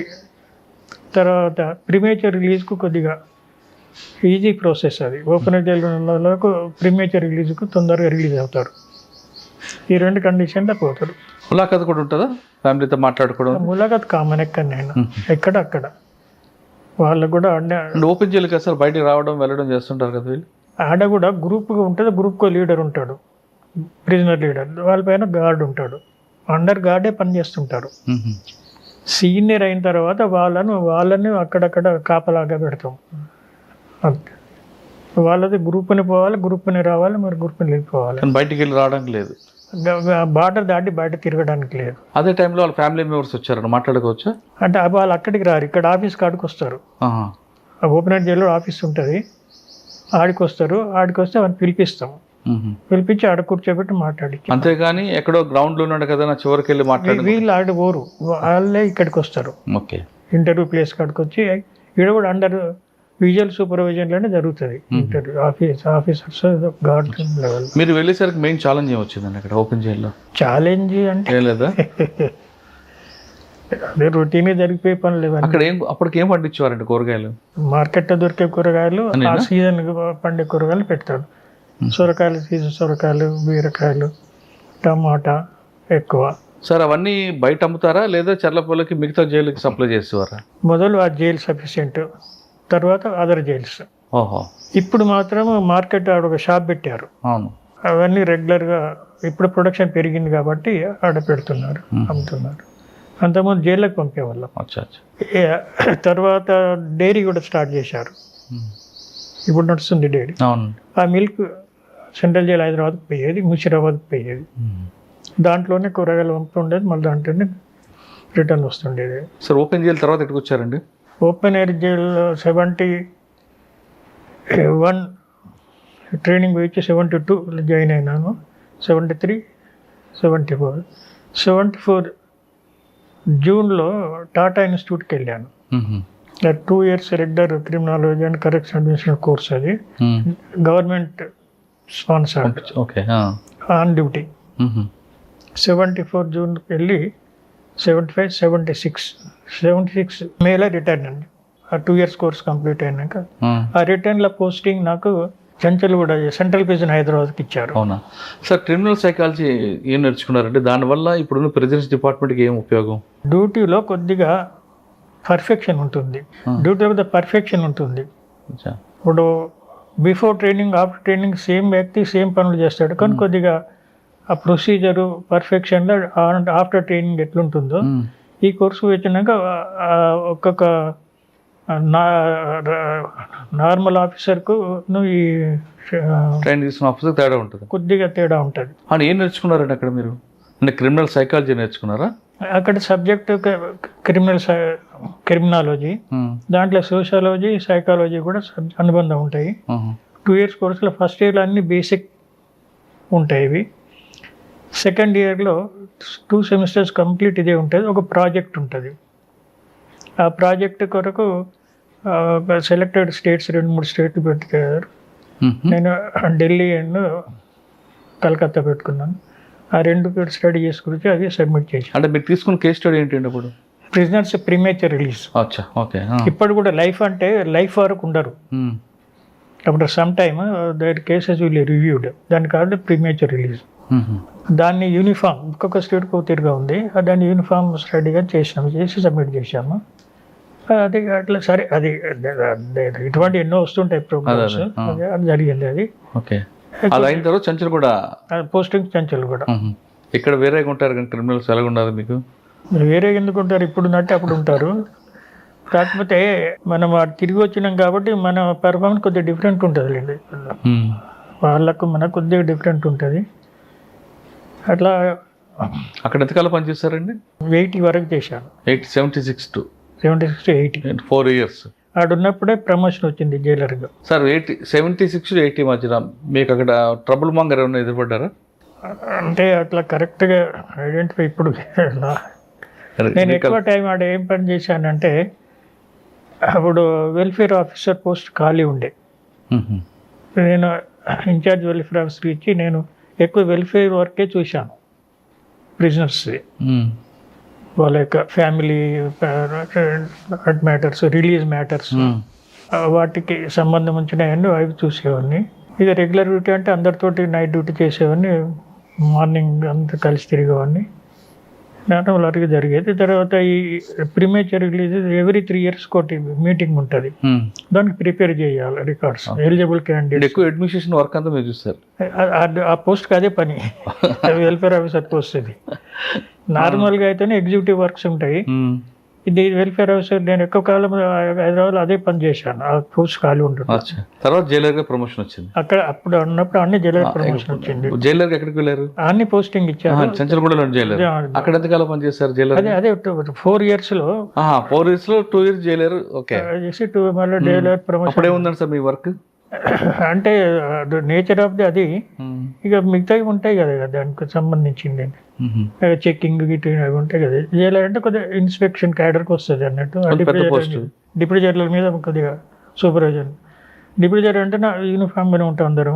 జైలర్ కొద్దిగా చెక్కింగ్కి వస్తుంది. సార్ జైలర్ అనగానే మార్నింగ్ రౌండ్స్, అడ్మినిస్ట్రేషన్ బ్లాక్ను తీసుకురావడం, వాళ్ళు ఉన్నారా లేదా కౌంట్ చేయడం, తర్వాత ఫుడ్ అయిన తర్వాత మీరే ఫస్ట్ అది Taste సూపర్, చేయడం. అదే ఇవన్నీ కార్యక్రమాలు చేసేవారా? అది ఎవ్రీ డే జరిగేది అది. అంటే మార్నింగ్ ఎన్ని గంటల రౌండ్స్ ఉంటాయి సార్? 9. 9. సార్ సాధారణంగా అప్పట్లో, అంటే ఇప్పుడంటే వేరేగా ఉన్నాయి కానీ అప్పట్లో సూర్యోదయం అయిన తర్వాత తీసేవారా లేదా ముందు తీసేవారు లాకప్ ఓపెన్ చేయడం? దానికి సూర్యోదయం సూర్యాస్తమయమే టైమింగ్స్ దానికి ఇప్పటికి కూడా. ఇప్పటికి కూడా. ఇప్పుడు వింటర్ సీజన్లోనేమో ఈవినింగ్ తొందరగా అవుతుంది, సమ్మర్ సీజన్ లేట్గా అవుతుంది. అట్నే లాకప్ కూడా అదే పీరియడ్లో లేట్ అవుతుంది. సన్సెట్ అయ్యే వరకు అయిపోవాలి లాకప్. అచ్చా. సన్ రైజ్ అయ్యే నుండి అన్లాకప్ చేయాలి. అన్లాకప్ చేసి కౌంటింగ్ బేసిక్గా అన్ని కూర్చోబెట్టి కౌంటింగ్ చేసుకొని అవన్నీ రిపోర్ట్లు రెస్పెక్టివ్ బ్యారెక్టరీ. డే టైం వచ్చే వార్డర్స్ వస్తారు, నైట్ టైం ఉన్న వార్డర్స్ ఉంటారు. ఆ ఇద్దరు చేసి దిగ్పోయే వార్డర్ వచ్చి అక్కడ రిపోర్ట్ చేస్తాడు ఏమేమి వచ్చే గేట్లో. అవన్నీ వచ్చిన తర్వాత ఒక బెల్ కొడతారు, 2 బెల్ కొడితే అది అన్లాకప్ క్లియర్ అయినట్లు లెక్క. సరౌండింగ్లో ఉన్న క్వార్టర్స్లో ఉన్న ఆఫీసర్ సూపరింటెండెంట్కి వస్తుంది bell. That is unlock up. Lockup కూడా అంతే, సన్సెట్ వరకు కౌంట్ చేసుకుంటూ వస్తారు, సన్సెట్ వరకు తీసుకొస్తారు. మొత్తం వార్డర్స్ అంతా రిపోర్ట్ చేస్తారు గేట్కి వచ్చి. 2 days రిసీవ్ చేసుకొని టోటల్ టాలీ చేసి ఆనాడు అన్లాకప్ ప్లస్ ఆనాడు అడ్మిషన్ టోటల్, ఆనాడు రిలీజ్ మైనస్ బ్యాలెన్స్, ఈ ఫిగర్కు వీళ్ళు తీసుకొచ్చిన కౌంటింగ్ టాలీ కావాలి. సార్ ఒకసారి లాకప్ అయిన తర్వాత అడ్మిషన్స్ వస్తాయి, అప్పుడు ఏం చేస్తారు? తీసుకోము కదా. తీసుకోరా? కానీ ఇప్పుడు తీసుకుంటున్నారు కదా. అంటే వాళ్ళు చెప్తే మొదలే చెప్పెడితే వాళ్ళు ఎక్కడ పెడతారండి అప్పుడు? అడ్మిషన్ బ్లాక్లో పొడక పెడతారా? ఇప్పుడు రాగానే ఫస్ట్ అందరిని తీసుకోవచ్చు, ఒకటే అడ్మిషన్ బ్లాక్లో పెడతాము. సెకండ్ డే సూపరింట్ రౌండ్లో వాళ్ళందరూ నిలబెడతారు. సూపరింటెండెంట్ అందరూ ఉంటారు, ఆఫీసర్స్, టోటల్ ఆఫీసర్స్. వాళ్ళు చూసుకుంటా ఒక్కొక్కరినొకరిని వెరిఫై చేసుకుంటా ఏ బ్లాక్ చేయాలని సూపరింటెండెంట్. కేసు స్టడీ బట్టి మారుస్తుంటారా? అంటే అందరం గొంప కొద్దుకు పోయారు. ఒక మర్డర్ కేసు ఒకటికి, సెల్ ఫోన్ దొంగతనం కేసులో ఒకరికి, అలా రేప్ కేసు ఇండివిజువల్ కేసులను బట్టి అలాట్ చేస్తారు బ్లాక్స్. హ్యాబిచువల్ అఫెండర్ సెపరేట్ ఫ్రెష్గా వచ్చిన వాటికి సపరేట్. కానీ ఫ్రెష్గా వచ్చిన వాడిని తీసుకొచ్చి హ్యాబిచువల్ కలపరు. అట్లా అందుకు అట్లా ఉండొద్దనే సూపరింట్ లెవెల్లో పెట్టారు అది అలాట్మెంట్. ఆ సూపరింట్ అలాట్ చేస్తే అదే బ్యారక్లో పోవాలి. మళ్ళీ బ్యారక్ మావాలంటే మళ్ళీ త్రూ రిపోర్ట్ రావాలి, ఆ రిపోర్ట్ ప్రకారం మళ్ళీ మారవాలి. లేకపోతే ఎవరిని వాళ్ళు ఇష్టమని చేస్తే ఒక కేసు ఒక్క దగ్గర వాడాలి, జంపింగ్ చేయొచ్చు కదా, ప్లానింగ్ చేసి. సార్ ఎప్పుడైనా మీ సర్వీస్లో కౌంట్ తగ్గిందా ఎవరికైనా? తగ్గదు కదా, సేమ్ ఉంటారు. అంటే ఎస్కేపింగ్ ఉండదు. కోర్టు ఎస్కేప్ అప్పుడే నోటీస్ అవుతుంది, అది లాకప్ దాకా ఆగదు. ఎందుకంటే గార్డ్ 4 దిక్కుల టవర్స్ ఉంటాయి, టవర్స్ మీద విజిలెన్స్ ఉంటుంది. వాళ్ళ డ్యూటీ అది. వాళ్ళు ఏమైనా ఉంటే అప్పటికప్పుడే రిపోర్ట్ చేస్తారు. అప్పట్లో హాస్పిటల్ ఉంటుంది, ఎవరైనా పడుకోవడానికి డబ్బులు ఉంటే హాస్పిటల్లో పడుకోవచ్చు అనేది ఉంది, వారు నిజం అంటారు అది? ఇప్పుడు హాస్పిటల్ అనేది మెడికల్ ఆఫీసర్స్ కంట్రోల్ ఉంటుంది. అది మెడికల్ ఆఫీసర్ 2 రకాలు. సేమ్ బ్యారక్లో ఉండి కొద్దిగా అతన్ని స్పెషల్ డైట్ అని రాస్తాడు. స్పెషల్ డైట్ అంటే extra milk, bread, apart from regular diet అలా ఉంటుంది. ఇక మరీ సిక్ అయితే హాస్పిటల్ షిఫ్ట్ చేస్తాడు, ఆయన హాస్పిటల్లో అడ్మిట్ అవుతాడు. హాస్పిటల్ అంటే సేమ్ బ్లాక్, సేమ్లో ఒక బ్లాక్ అది, దాంట్లో ఉంటాడు. అక్కడ అవుట్ పేషెంట్ వింగ్ ఉంటుంది, అక్కడ డాక్టరు, తర్వాత కాంపౌండర్స్ వాళ్ళందరూ ఉంటారు. అక్కడేం ఫెసిలిటీస్ ఏముండవు. ఫెసిలిటీస్ కదా, కింద పడుకోవడం కష్టం అన్నాడు, డబ్బులు ఇస్తే హాస్పిటల్ పంపిస్తారు, మంచం మీద పడుకోవచ్చు అనేది ఉండేది. అవి ఉన్నాయే, కొద్దిగా ఉంటాయి, 2-3 ఉంటాయి అందులో. అవి ఎంతమంది పోతారు అడిగి. సో సాధారణ డైట్ ఏ ఉండేదండి అప్పట్లో? డైట్ మన స్టేట్ ప్రెజెంట్ డైట్, ఇది మోడల్ డైట్ ఇన్ ఇండియా. మన దగ్గర మొదటి నుండి కూడా అది క్యాలరీ స్టడీ చేసి పిక్ చేసిన డైట్ అది. ఇప్పటి కూడా అదే ఫాలో అవుతున్నారు. కొద్దిగా ఇప్పుడు వేరే కొద్దిగా ఇంగ్రీడియంట్స్ మార్చారు. మార్నింగ్ మన దగ్గర టీ ఇంట్రొడ్యూస్ చేసింది, తర్వాత ఇప్పుడు అన్ని దగ్గర టీ అయింది. మార్నింగ్ లేవగానే టీ ఇస్తారు. ఎన్ని గంటలకు? Before 7 o'clock. ఇంట్లో కూడా ఎవరు కదా ఎవరు. తర్వాత బ్రేక్ఫాస్ట్, ఏంటి సార్ బ్రేక్ఫాస్ట్ ఏముంటుంది? ఇడ్లీ వడ ఉంటుందా? 8 to 9 లోపల బ్రేక్ఫాస్ట్ ఇస్తారు. ఇప్పుడు టర్న్ తీసుకొచ్చారు, ఒకరోజు ఉప్మా, ఒకరోజు దోశ, ఇట్లా ఇస్తారు. ఇట్లా రొటేషన్ అన్ని బ్లాక్లకు 7 to 8 లోపల సప్లై. లంచ్ అనేది 10:30 to 11:30 వరకు ఉంటుంది. అదేంటి ఎర్లీగానా? 10:30 to 11:30 12 లోపల అయిపోతుంది. కోర్టు పోతారు కాబట్టి తొందరగా తయారవుతుంది. దాంతోపాటు కోర్టు పోయే వాళ్ళకు మొదలు ఇస్తారు, ఒక 1 hour ముందు ఇస్తారు. మిగతా వాళ్ళందరికీ అదే టైంలో అంటే కోర్టుకి వెళ్తా ఉంటే బాక్స్ ఇస్తారు కాబట్టి లేదు, తినిపోవాలి. బయట కొంచెం ఏది లేదు, ఇది కొంచెం ఏది లేదు, బయట నుండి తెచ్చేది లేదు, రెండు లేదు, తిని వెళ్ళిపోవాలి. ఒకవేళ డిస్ట్రిక్ట్ ఇట్లా పోతేనో బత్తా ఇస్తాం, ఒక డేకి ఇంత అని ఫిక్స్ ఉంటుంది. గార్డుకి ఇస్తే గార్డు వాళ్ళకు అరేంజ్ చేయాలి. ఇక లోకల్ కోర్టు పోతే భోజనం చేసిపోతారు, మళ్ళీ వచ్చినాక చేస్తారు. డిన్నర్ టైం వాళ్ళకి రాకపోతే ఆ బ్యారక్ వార్డర్ ఉంటాడు, ఒక్కొక్క బ్యారక్ ప్రెసిడెంట్లో ఒక వార్డర్ ఉంటాడు, అతను తీసి పెడతాడు వాళ్ళకు. కోర్టు రిటర్న్ వాళ్ళకు తీసి పెడతాడు.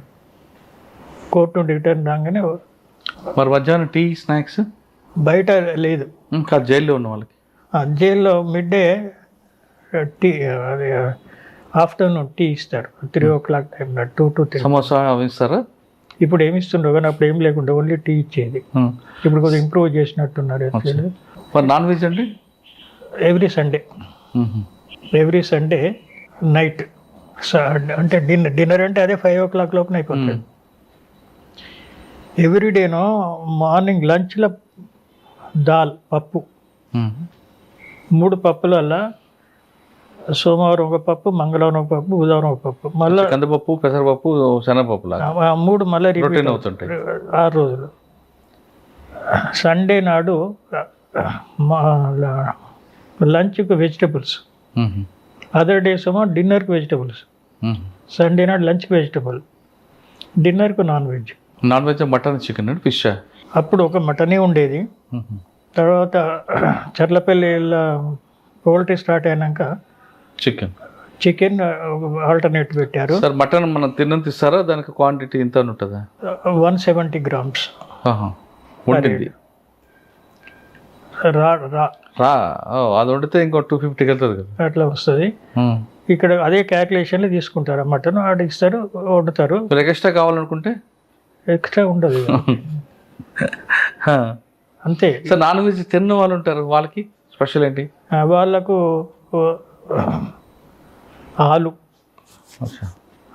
ఆలు కూర ఉంటారు. ఏదో సమ్ స్వీట్ ఏదో తయారు చేసుకుంటుంది వాళ్ళు. స్వీట్ ప్లస్ ఆలు 2 కలిపి కాంపెన్సేషన్. దీని బదులు రైస్ అదే ఉంటుంది, రసం దాల్ అదే ఉంటుంది. మటన్ బదులు ఆలుగడ్డ కూర. కొంతమందికి సిగరెట్, గంజాయి కావాలనుకుంటారు. అప్పుడు సిగరెట్లు అనేది ఇంటర్వ్యూలో వస్తే ఇచ్చేది, ఇప్పుడు మొత్తం బ్యాన్ చేసిందట. ఇప్పుడు ప్రస్తుతం అయితే లోపల ధూమపానం లేదు అనుకుంటున్నాను నేను. అప్పుడు ఇంటర్వ్యూలు ఇచ్చేవాళ్ళు, ఇంటర్వ్యూలో వస్తారు కదా వాళ్ళు ఇచ్చేవాళ్ళు. క్యాంటీన్లో కూడా అమ్మేవాళ్ళు. లోపల క్యాంటీన్ ఉంటుంది, క్యాంటీన్లో బిస్కెట్లు, కూల్ డ్రింక్స్ ఉండవు, బిస్కెట్లు, తర్వాత పిప్పరిమిట్ టైప్ అటువంటివి పెడతారు. అవి కూపన్ మీద తీసుకుంటారు వాళ్ళు క్యాష్ ఉండదు కదా. నాకు ఇన్ని కూపన్లు కావాలని అంటే దాని లిమిట్ ఉంది. అతను పీపీసీ అనే వాళ్ళు అడ్మిట్ అయినప్పుడు ఆయన పేరు మీద పీపీసీ అనే పర్సనల్ క్యాష్ అందులో పెడతారు. ఆ డబ్బులు ఆ అకౌంట్ తెరిచి ఆయన డబ్బులు ఉన్నాయంటే ఎంత కావాలంటే ఇంత అంటే అన్ని కూపన్లు ఇచ్చాడు, ఆయన అమౌంట్ డిడక్ట్ అవుతుంది. ఇది ఆ క్యాంటీన్ అకౌంట్లోకి వెళ్ళిపోతుంది ఈ అమౌంట్. వాళ్ళ దగ్గర కూపన్స్ ఉంటాయి. ఆ కూపన్ తోటి ఇప్పుడు టీలు కూడా ఇచ్చి క్యాంటీన్లో టీ పెట్టిండట, బిస్కెట్లు. సరే ఇవేమున్నాయి ఇప్పుడు అవి కొనుక్కొని తింటారు వాళ్ళు. అదే ఒక ఫెసిలిటీ ఉంది. సార్ మీరు జైలర్గా పనిచేస్తున్న ఆమెలో సినిమాలో చూపించినట్లు ఎవరైనా మేమో తిరగబడ్డం చేశారా? అదేమీ జరగలేదండి. అదే మీరు ఎప్పుడు జైలర్ హుకుం అనలేదా? ఇప్పుడు అక్కడ సిచ్యువేషన్ వాళ్ళకి ఏముంటుంది అంటే వాళ్ళు ప్రిజనర్స్, ఇది ఒక అడ్మినిస్ట్రేషన్. ఇండివిజువల్గా ఎవరికేమి అందులో ఉండదు. ఇప్పుడు వార్డర్స్ లోపలికి అంటే అది తప్పు కాదు కదా, వాడు లోపల ఒత్తిడి కూడా పోన్నాడు వాడు. అందులాగా బయటకు రా అంటే రావాలి. అది అడ్మినిస్ట్రేషన్ కానీ పర్సనల్గా ఏం సార్ అక్కడ వచ్చే వాళ్ళందరూ క్రిమినల్స్. ఒకసారి వాళ్ళు తిరగబడితే ఏం చేయలేండి మీ పరిస్థితి మీది. మీ దగ్గర ఆయుధాలు ఉండవు, కేవలం మాటలతోని చూపులతోని ఎలాగా వాళ్ళు కంట్రోల్ చేసేవారండి. ఇప్పుడు ఇంట్లో కంట్రోల్ ఏం లేదు, వాళ్ళకి తెలుసు ఇది జైలు. కానీ కొంతమంది ఎదురు పడతారు కదా, తిరగబడతారు కదండి. ఇంతవరకు తిరగబడతారు, వాడు గార్డ్ మీద మొదలు తోటి ఖైదీ మీద తిరగబడతాడు. అప్పుడే ఐడెంటిఫై అవుతాడు, వీడికి పేరు విశేషాన్ని 1 వీక్ స్పెషల్ కేర్ పెడతాం. తోటి ఖైదీ మీద తిరగబడతాడు, గార్డు మీద తిరగబడతాడు. గార్డు మీద తిరగబడితే అప్పటికి ఐడెంటిఫై అవుతాడు, ఇవన్నీ ఐసోలేట్ చేస్తాము. ఆఫీసర్ మీద తిరగబడి అంతవరకు రాదు, వస్తే సపరేట్ చేస్తాం వాడిని. ఓకే సార్, చెంచల్గూడ నుంచి ఎక్కడికి వచ్చారండి? నెక్స్ట్ మళ్ళీ చెర్లపల్లికి వెళ్ళాను, సేమ్ పిఎస్సి చెర్లపల్లి. ఓకే, అక్కడ ఎంతకాలం చేశారు? 80 నుండి 83, 2.5 years చేశాను. అంటే అప్పుడు చెర్లపల్లికి ఇప్పుడు చెర్లపల్లి మార్పు వచ్చిందా మీరు వెళ్ళిన తర్వాత? అంటే సేమ్ కదా, ఓపెన్ ఎయిర్ జైల్ రూల్స్ అవే ఉంటాయి. కాకపోతే పౌల్ట్రీ ఒకటి వచ్చిన తర్వాత అప్పుడే సెకండ్ టైం 80లో పౌల్ట్రీ వచ్చింది, డైరీ వచ్చింది, ఎక్కువ ఫ్రూట్ గార్డెన్స్ డెవలప్ అయినాయి, మ్యాంగో గ్రోవర్స్ ఇట్లా పోయింది. తర్వాత 2 సంవత్సరాలు చేశారా? 83 వరకు చేశాను. రైట్, నెక్స్ట్ అండి 83కి కడపకి వెళ్ళాను. కడప అక్కడ డిస్ట్రిక్ట్ జైలు సూపరింటెండెంట్కి పోయాను, డిఎస్పీకి పోయాను. కడప డిస్ట్రిక్ట్ జైలు ఉండి అప్పుడే కొత్త జైలు ఇయర్ మార్క్ చేశాను కానీ స్టార్ట్ కాలేదు. తర్వాత ఇంకా అవన్నీ చేసి కంప్లీట్ చేయించినాము. అక్కడ 3 years ఉన్నాను, 83 నుండి 86. ఓకే, అప్పుడు ఎవరు ఎదురుపడ్డారండి మీకు కడపలో మేజర్ క్రిమినల్స్? అప్పుడు ఏదో పొద్దుటూరు క్రిమినల్స్, ఎంవి రమణారెడ్డి. రమణారెడ్డి వాళ్ళ కడప జైల్లో ఎలాగుండేదండి వాళ్ళ యాటిట్యూడ్? డిఫరెంట్గా ఉంటుంది ఎట్లయినా కొద్దిగా. మేము కూడా కొద్దిగా డిఫరెంట్. రాజశేఖర రెడ్డి గారు చంపిన వ్యక్తులు, రాజారెడ్డి గారు చంపిన వ్యక్తులు కూడా వచ్చేవారా, ఉన్నారు అప్పుడు? ఆ టైంలో రాజారెడ్డి గారిది కరెక్ట్ ఐడియా వస్తలేదు. రమణారెడ్డి గారు చూసారు? రమణారెడ్డి అయితే ఉండే, డాక్టర్ రమణారెడ్డి అని. ఆయన జైల్లో ప్రవర్తన ఎలాగుండేదండి? మా ఆర్గ్యుమెంట్ చేసేవాడా లేదా కామ్గా ఉండేవాడు? కామ్గా ఉండేవాడు, ఆర్గ్యుమెంట్ చేసేవాడు. వాళ్ళది యాక్చువల్గా ఆయన ఈ ప్రొఫెషన్ ఇందుకు రావాల్సి లేకుండే, ఎట్లా వచ్చాడు. ఎందుకు వచ్చారండి? ఆయన డాక్టర్ కదా. అంటే ప్రొద్దుటూరు లోకల్, ఆడ 2 గ్రూప్స్ ఉన్నాయి, ఆ 2 గ్రూప్స్లో ఇదో ప్రాబ్లం. దానివల్ల ఎవరిని లాగుతారు, అందులోకి లాగుతారు ఆ కాలంలో. ఇప్పుడు జర ఎడ్యుకేటెడ్ అయినట్టున్నారు కానీ అప్పుడు లాగుతాడు. అట్లా జరిగి ఒక గ్రూప్లో ఉంటే అందరినీ పెడతాడు వాడు. అట్లా సఫర్ చేయాలి. కడప నుంచి ఎక్కడికి వచ్చారు సార్? నెక్స్ట్ కడప నుండి నల్గొండకు ఎంతకాలం చేశారు? నల్గొండకు నేను కడప 83లో పోయి 86లో నల్గొండకు వచ్చాను. 4 years ఉన్నాను నల్గొండలో. అక్కడే ఉందండి మీకు అప్పుడు? దానికి ఇది మార్పు ఉందా కడపకి నల్గొండకి? డ్యూటీ సేమ్, క్రిమినల్స్ మారుతుంటారు, ప్రిజనర్స్ కొద్దిగా తేడా ఉంటారు. ఇక్కడ ఇటువంటి రాయలసీమ బాగుంది, ఇక్కడ బాగుంది క్రిమినల్స్? ఇక బాగాని కాదు, ఎక్కడిది అక్కడనే. అప్పుడు ఇక్కడ మీకు ఎక్కువ నక్సల్స్ కనిపించేవారేమో కదా నల్గొండ? అంటే టాప్ నక్సలైట్స్ ఆడబెట్టకపోయేది కదా, సెంట్రల్ జైలు పెట్టేది. లోకల్గా ఉన్న వాళ్ళు కొద్దిగా ఉంటారు, నార్మల్గానే. అక్కడ పెద్ద తేడానే అవ్వకూడదు. ఓకే, అక్కడ లోకల్ కోర్టులకే వెళ్ళిపోతుంటారు. సెంట్రల్ జైల్లో నుండి ఉన్న ఖైదీ లోకల్ కోర్టుకి ఇక్కడ సెకండ్ కేసు ఉంటే వచ్చి ట్రయల్ అయ్యేదాకుండా మళ్ళీ వెళ్ళిపోతాడు. తర్వాత అండి అటు నుండి సంగారెడ్డి. ఓకే, ఎంతకాలం చేశారు అక్కడ? సంగారెడ్డి 2.5 years చేశాను. చాలా పాత జైలు కదా సార్ సంగారెడ్డి? నేను పాత జైలు కాడనే పనిచేశాను. తర్వాత కొత్త జైలు వచ్చాను, తర్వాత వచ్చింది చాలా కాలం అవుతుంది. చూసారండి, అది చాలా పాత జైలు. పాత జైలు, అది జైలు కొరకు కట్టలేదు. అది ఒక ఏమంటారు, ఒక పాతకాలంలో జాగీర్దార్ టైంలో గడిలాగా కట్టారు. అందులో ఏమేమి పెట్టేదో లోపల తెలియదు. దాన్ని జైలు కన్వర్ట్ చేశారు, చిన్నగా గేట్ లాగా పెట్టి. ఒక సైడ్ కిచెన్. ఎంతమంది ఉండేవారండి అప్పుడు సంగారెడ్డిలో? అబౌట్ 250-200 దాకా ఉండేవారు. ఏ కేసుల మీద వచ్చేవారు సార్? అది లోకల్ కేసులన్నీ, అన్ని రకాలు. ఇప్పుడు ప్రతి డిస్ట్రిక్ట్లో డిస్ట్రిక్ట్ జైల్లో ట్రయల్స్ అన్ని కేసులు ఉంటాయి.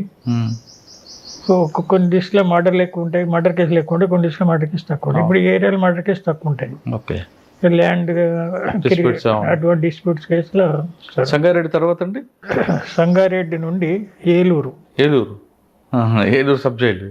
ఏలూరు డిస్ట్రిక్ట్ సబ్ జైల్స్ ఆఫీసర్గా. ఏలూరులో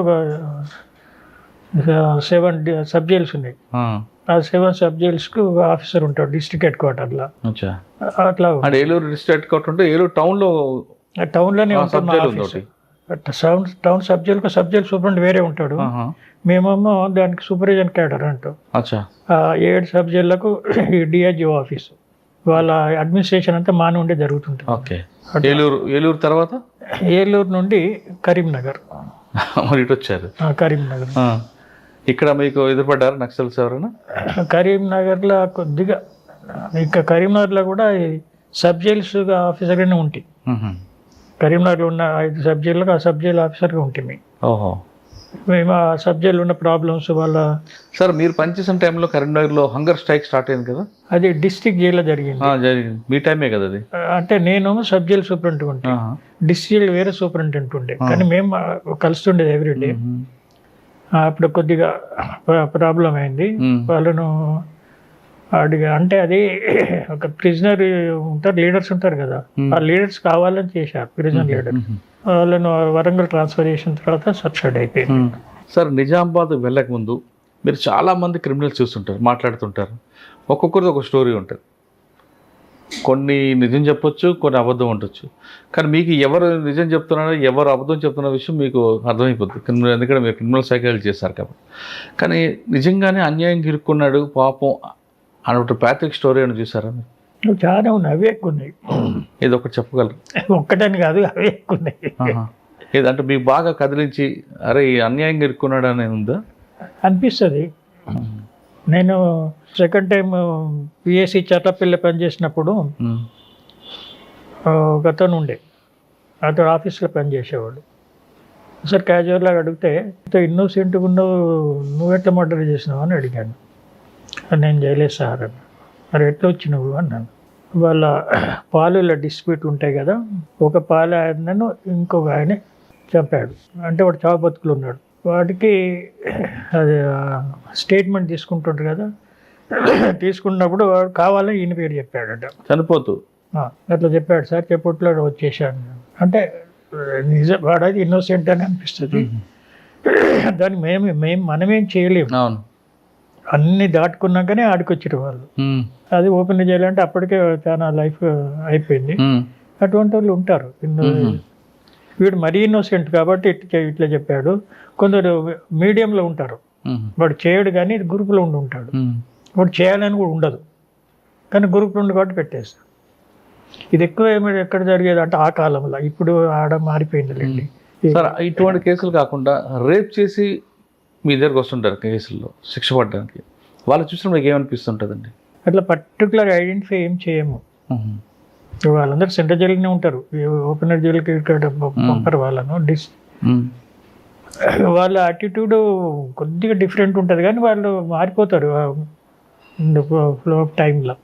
కానీ రిపెండెన్స్ 90% రిపెండెన్స్ వస్తుంది ఎవరికైనా కూడా, అది చేయవలసి లేకుంటే అనే ఫీలింగ్. ఇక ఈ హ్యాబిచువల్స్ ఉంటారు కదా, వాళ్ళకి బతుకుదేరి వ్యాధి అంటారు. హ్యాబిచువల్స్ ఉంటారు చూడండి, పిక్ ఫ్యాక్టర్స్ అనుకోండి, ఇటువంటి ప్రాపర్టీ అఫెండర్స్. ఇక అఫెన్సెస్ అగేన్స్ట్ హ్యూమన్ బాడీ అనేది పర్పస్ఫుల్, ఒక రివెంజ్ఫుల్ యాటిట్యూడ్. అది ప్రాపర్టీ అఫెన్స్ అనేది కొంత అదే జీవనం, అదే బతుకుదేరు టైంలో చేస్తూ కొంత ఉంటారు. పట్టుకుంటే ఇటు వస్తాడు, 4 రోజులు ఉంటాడు, పోతే వాటి మళ్ళీ రిపీట్ చేస్తుంటాడు. సార్ జైల్లో ప్రిజనర్ ఉంటారు, వాళ్ళ ఫ్యామిలీ వచ్చి బయట వెయిట్ చేస్తుంటారు, పిల్లలు భార్య అంతా. వాళ్ళు చూస్తే బాధ అనిపిస్తుంటుంది, ఏడుస్తుంటారు, ఎప్పుడు భర్త వస్తాడని తండ్రి కోసం చూస్తుంటారు. అటువంటి సంఘటన చూసినప్పుడు మీకు ఏమనిపిస్తుంది సార్? అది ములాఖాత్ టైంలో కనిపిస్తుంటుంది. అనిపించడం అనేది అది ఒక్కరోజు చూసేవాళ్ళకి కనిపిస్తుంది, రోజు చూసేవాళ్ళం అనేది ఇది కామన్. ఇది ఎక్కువ బాధపడేవాళ్ళు ఎవరు అంటే ఇన్నోసెంట్గా జైలుకి వచ్చిన వాళ్ళ ఫ్యామిలీ ఎక్కువ బాధపడుతుంది. ఎరగక ఇరుకోవడము, ఇంకొన్ని పెట్టి ఇట్లా వంటి వాళ్ళకి ఎక్కువ బాధపడుతుంటారు. మా సైడ్ ఉండేది ఏముండదు. ఇంటర్వ్యూ అంటే లిబరల్గా ఇస్తాం. ఫ్యామిలీ అంటే ఇప్పుడు వీక్లీ 2 ఇంటర్వ్యూలు అంటే 3 వస్తున్నాయి ఇస్తాం ఫ్యామిలీకి వస్తే. కానీ ఇన్నర్ ములాఖాతులో పిల్లలు తండ్రి పట్టుకుని ఏడుస్తున్నప్పుడు మీకు కొంచెం బాధ అనిపించేదేమో కదా? ఫీలింగ్ ఉంటుంది, దాన్ని మనం మీరేం చేయలేరు. ఫీలింగ్ని. సార్ నిజామాబాద్ జైలు మీరు వచ్చారు. నిజామాబాద్ జైలుకి మీరు వెళ్ళకముందు ఆ కొండ గుట్ట మీద జైలు గోడలు బద్దలు కొట్టుకొని మొత్తం అందరూ పారిపోతారు. మీరు వెళ్ళేసరికి ఆ సీన్ ఎలాగుంది, అది పూర్తిగా మరొకసారి జైలుగా మార్చడానికి మీరు పడ్డ కష్టం ఏంటి? వాళ్ళు జైలు గోడలు బద్దలు కొట్టలే, తలుపు బగదుకుని వెళ్ళిపోయారు. తలుపు కూడా బద్దలు కొట్టలే, నూకినారు, తోసుకుంటూ పోయారు. ఎంతమంది అండి? వాళ్ళు లోపలికి వెళ్ళి తరిమినారు అందరినీ. ప్రిజనర్లో కొందరు లీడర్ లాగా ఉంటారు కదా, వాళ్ళు తరిమికొచ్చిండ్రు అందరినీ. వాళ్ళు ఎందుకు తరుగుతుండో సగం మంది తెలియదు. గేట్లకి వెళ్ళి బయటికి తరిమారు. అందరు వచ్చేసారు, ఒకరు 10 మంది తప్ప అనుకుందాం. అది 72 మెట్ల మీద ఉంటుంది అది జైలు. అది ఆ కిందికి తరిమారు. ఆ కింది 7 వాళ్ళు తెలుగు మళ్ళీ అందరు పైకి వచ్చారు. వాళ్ళు ఎటు వాళ్ళు తెలియదు కదా వాళ్ళకి కూడా. మళ్ళీ వాళ్ళకి తెలుసు, మళ్ళీ పట్టుకుంటారు, ఇవన్నీ శిక్షలు ఎక్కువ అవుతాయి కానీ తెలిసి మళ్ళీ అందరు పైకి వచ్చారు. ఫైనల్గా చూస్తే about 72 members are less escape. ఎందుకండి? వాళ్ళని ఎస్కేప్ కింద చేసి వాళ్ళని లిస్ట్ తయారు చేసి. ఎందుకు ఎస్కేప్ అవ్వాలనుకుంటున్నారు జైలు నుండి? అది రౌడీజం, గుండాయిజం లేకుండా. నిజామాబాద్ జైలు ఎట్లా అంటే 3 స్టేట్స్ బార్డర్ మీద ఉంది అది. ఇటు ఆంధ్రప్రదేశ్, అటు కర్ణాటక, అటు మహారాష్ట్ర. ఎక్కువ మంది ఖైదీలు అక్కడక్కడ వాళ్ళే ఉంటారు. అక్కడ ఆ బార్డర్ స్టేట్ వాళ్ళు. అక్కడ ఎక్కువ ఈ డకాయిట్కి సంబంధించిన వాళ్ళు వస్తారు. ఆ కేసులలో వచ్చిన వాళ్ళు ఈ రీజియన్లో చేస్తే ఇటు వస్తారు, ఆ రీజన్లో చేసి అటుపోతారు. వాళ్ళు ఎక్కువ మంది జమ అయ్యారు. ఇక వాళ్ళకున్న ఆ టైంలో ఏమి ఫీలింగో దాన్ని బట్టి వాళ్ళ కొందరు రౌడీస్ తరిమారు అందరిని బయటికి. వాళ్ళు తలుపులు తోసుకుంటే అది ఉగాది రోజు తోసుకుంటూ అది లెస్ సెక్యూరిటీ అనిపించింది వాళ్ళకు. మళ్ళీ మిగతా వాళ్ళందరూ పైకి వెళ్ళిపోయారు. ఉన్నోళ్ళు లెక్కేసుకుంటే తక్కువ ఉన్న వాళ్ళని లెక్కేసుకున్నారు, సరిపోయింది. దాని తర్వాత వాళ్ళు తిరిగి వచ్చారు అందరు. సార్ నిజామాబాద్ జైలుకి వెళ్ళకముందు మీరు సీకాసాకి రిపోర్ట్ చేశారు, హైదరాబాద్లో రిపోర్ట్ చేశారు. హైదరాబాద్ సీకాసాకి. మీరు హైదరాబాద్లో ఉన్నారు నిజామాబాద్ జైలుకి వెళ్ళకముందు. నేను కరీంనగర్లో ఉన్నారు. మీరు రాగానే మీకు నిజామాబాద్కి ట్రాన్స్ఫర్ చేశారు. ఈ ఇన్సిడెంట్ జరిగిన నెక్స్ట్ డే, ఈ సంఘటన జరిగిన వెంటనే మీరు నిజామాబాద్ సూట్ కేసు తీసుకొని బస్ స్టాండ్లో దిగిన తర్వాత ఏం జరిగిందండి? బస్ స్టాండ్ దిగి డిస్ట్రిక్ట్ జైలుకు నిరీక్షలు లేదా మాట్లాడితే వాడు నవ్వుతున్నాడు. ఎందుకు? డిస్ట్రిక్ట్ జైలు పేరుని. అదే ఏంటంటే డిస్ట్రిక్ట్ జైలుకి వస్తే రా, లేకపోతే అంటే మొన్ననే జరిగింది కదా సార్, నిన్ననే అదే అంటుండే. సైడ్ అంటే పోయినాడు కింద. అది మెట్ల పైన ఉండేది జైలు పైన. కింద గార్డు కింద ఉండేది. కింద గార్డు దగ్గర పెట్టేసి నేను పైకి వెళ్ళిపోయాను. అది చూసినాము. దాన్ని బట్టి అప్పటికప్పుడు. గుర్తుపట్టారు వాళ్ళు? మీ వాళ్ళు గుర్తుపట్టారు? మొదలు గుర్తుపట్టారు. చెప్పిన తర్వాత వాళ్ళకు ఇన్ఫర్మేషన్ వస్తుంది కదా. అంటే వాళ్ళకి వెళ్ళేసరికి ఆల్రెడీ ఇన్సిడెంట్ జరిగింది కాబట్టి అలర్ట్గా ఉన్నారా, ఇంకా రిలాక్స్ మూడ్లో ఉన్నారండి? అట్లని కాదు కానీ ఉండవలసినంత లేరు, టెన్షన్ అనిపించలేదు. సరే, దాన్ని బట్టి కొన్ని మార్పులు చేసినాం. సార్ టోటల్గా అంతా మళ్ళీ సెట్ చేయడానికి ఎంతకాలం పట్టిందండి? కరెక్ట్ ఇప్పుడు ఏం చెప్పలేదు, ఇంతకాలం అయింది. అదే ఆటోమేటిక్గా అయిపోతుంది లేండి. అది ఆ ఫీల్డ్లో ఉన్నోడికి తెలుస్తుంది ఆ టైంకు. నేచురల్గా చట్టం మనకు సపోర్ట్ ఉంటుంది కాబట్టి అందరు దాన్ని ఫాలో అవుతారు. ఇప్పుడు ఒక ఇండివిజువల్ చెప్పింది కొన్ని, ఆ చట్ట పరిధిలో ఉన్న సూపరింట్ చెప్పింది వేరు.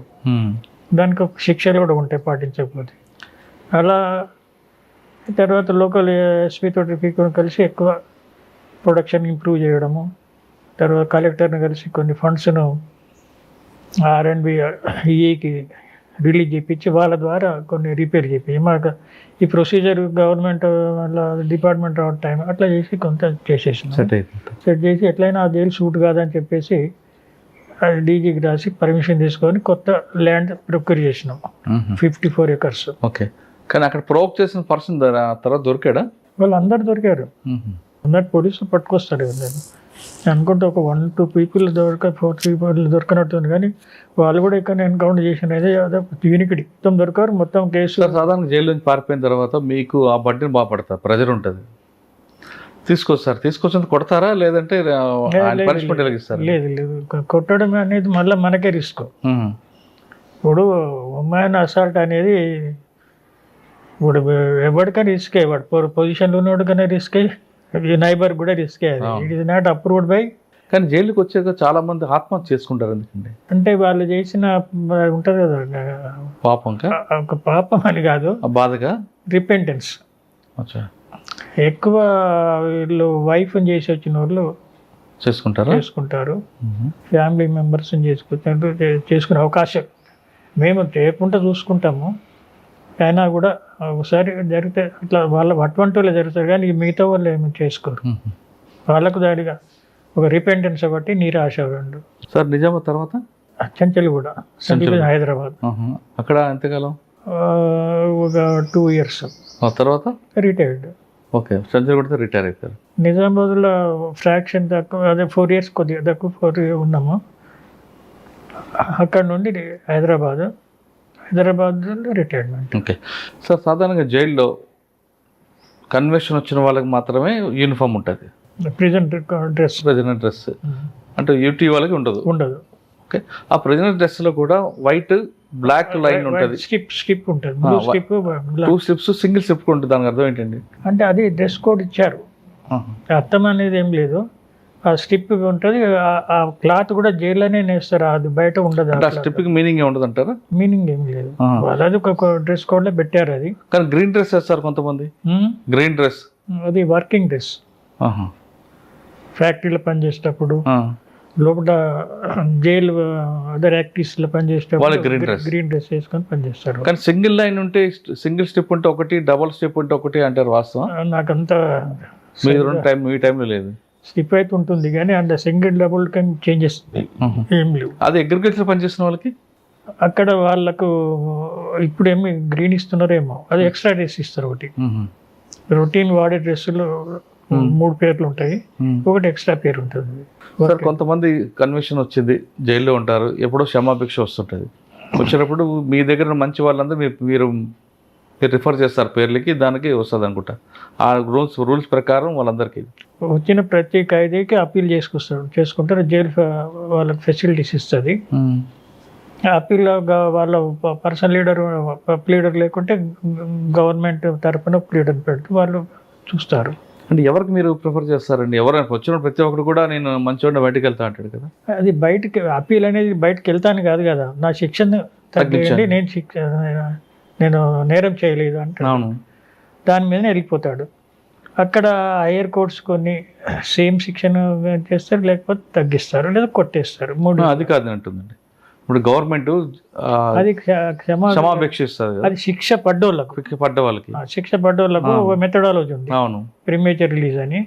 దానికి ఎవరు ఎలిజిబిలిటీ? దానికి లైఫర్ అయితేనే ఒక పర్టికులర్ పీరియడ్ అయిన తర్వాత ఎలిజిబిలిటీ అవుతారు. హీనియస్ క్రైమ్ అయితే కాదు. హీనియస్ అంటే కొన్ని పర్పస్ఫుల్గా చేసిన క్రైమ్స్ ఉంటాయి, అది మర్డర్, అది వాళ్ళు ఎలిజిబుల్ లేదు. దాంట్లో మిగతా వాళ్ళు ఉంటారు కదా, దాంట్లో వాళ్ళకి ఎలిజిబిలిటీ ఉంటుంది. అంటే శని కావాల్సిన మర్డర్ చేస్తాడు, దాన్ని నార్మల్ కిందకి వస్తుంది. అది వాళ్ళందరికీ అంటే కాన్స్పిరసీ చేస్తే రాదు. ఓకే, అంటే అది వెరీ రేర్ ఆఫ్ రేర్ కింద తీసుకుంటే దాంట్లో వీళ్ళందరికీ ఒక మినిమం 7 years సెంటెన్స్ గడిపిన తర్వాత they become eligible, including remission, under trial prison, యూటీగా శిక్ష కంటే ముందు ఒక 1-2 years కొంత కలుపుతారు కొందరు. అంతా టోటల్ కలిపితే 14 ఏళ్ళ వరకు రావాలి. అక్కడికి ఇది యాక్చువల్ సెంటెన్స్ ప్లస్ అన్ని కలిపి 14 ఏళ్ళు. వాళ్ళని ప్రీ రిలీజ్ ప్రోగ్రామ్ మీద తీసుకుంటాం. వాళ్ళని సపరేట్ చేసి వాళ్ళకి ఎవ్రీ 3 months ఒక మీటింగ్ ఉంటుంది. ఆ మీటింగ్లో పెడతాము. దాంట్లో అన్ని రివ్యూ చేసి వాళ్ళు రికమెండ్ చేసి గవర్నమెంట్ పంపిస్తే అది గవర్నమెంట్ అప్రూవల్ చేస్తే రిలీజ్ అవుతుంది. అది ఎక్కడ బ్రేక్ అయినా కూడా మళ్ళీ ఉండిపోతాడు. కానీ రేపు గవర్నర్ ఆర్డర్ వస్తుంది, నా పేరు ఉంటుంది అనుకుంటారు చాలా మంది. అంటే ఆర్డర్ వచ్చిన తర్వాత పేరు లేకపోతే వాళ్ళందరూ బాగా ఇప్పుడు అక్కడి వరకు పోయినా ఏవి రిజెక్ట్ కావు. ఇక్కడెక్కడ ఫిల్టర్ అయినాయి తప్ప అక్కడి వరకు పోయినాయి. ఒకటి జరిగితే ఫీల్ అవుతారు ఎవరేం చేస్తారు. ఇప్పుడు అందరికీ ఒకటే తీరుగా అయితే యూనిఫామ్గా అయితే రావు కదా. లేకపోతే ఇవన్నీ స్టేజెస్ ఎందుకు పెట్టారు, ప్రతి లెవెల్లో మళ్ళీ చెక్ చేయమని. అదే సార్, రిటైర్ అయిపోయారు, అయిన తర్వాత ఏం చేస్తున్నారు? ప్రశాంత్ నార్మల్ ఒక 2 years నేను దీంట్లో ఎయిడ్స్ కంట్రోల్ సొసైటీ అని ఒకటి ఉంది, కోటిలో ఉంది వాళ్ళ ఆఫీస్, అవును. దాంట్లో పనిచేశాను మన ప్రిజన్ సైడ్. అప్పుడు అన్ని ప్రిజన్ అంతా తిరిగేది. వాళ్ళ వాళ్ళ వాళ్ళ ఒక్కొక్క రిప్రజెంటేటివ్ ఆ జిల్లాలో పనిచేసేవాడు, వాళ్ళ వర్క్ని సూపర్వైజ్ చేసేది. హెల్త్ ప్రోగ్రామ్స్ కింద అనేది అంతా, అదే దాని కింద వర్క్ చేసి రివ్యూ చేసి వీళ్ళకు వాడు చంద్రబాబు అని ఉండే ఐఏఎస్, మేము వీటికి వచ్చి రివ్యూ చేసేది. అట్లా ఒక 2 years పనిచేశాను. తర్వాత సీకాకు క్లాసులకు పోయేవాళ్ళం. అట్లా ఒక 4-5 years తిరిగింది.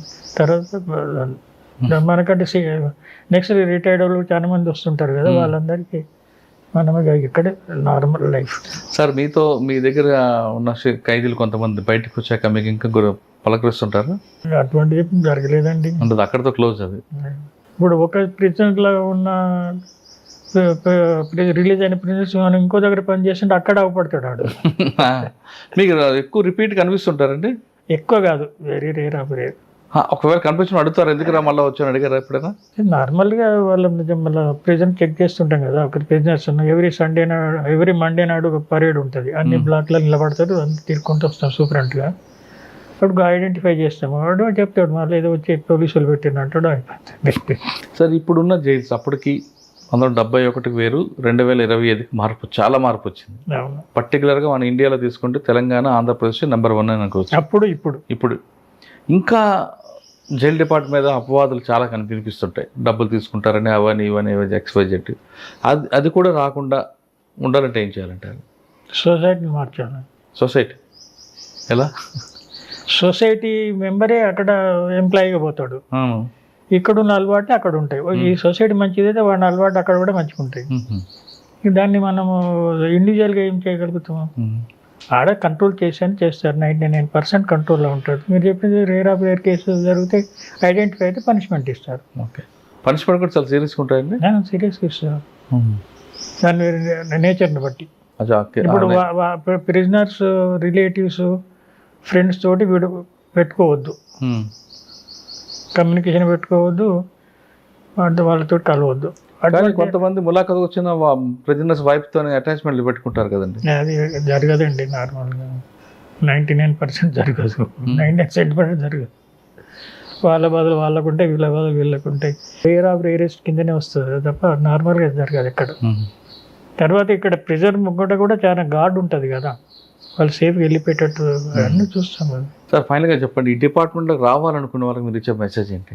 నాకు తెలిసిన కాడికి ఎవరు ఈ డిపార్ట్మెంట్కి రావాలా, ఆ డిపార్ట్మెంట్ రావాలని నాకు తెలిసిన ఫ్రెండ్స్ ఎవరు లేరండి. వాళ్ళకి ఆ టైంకు జరిగే ఆపర్చునిటీ బట్టి జాయిన్ అవుతున్నారు.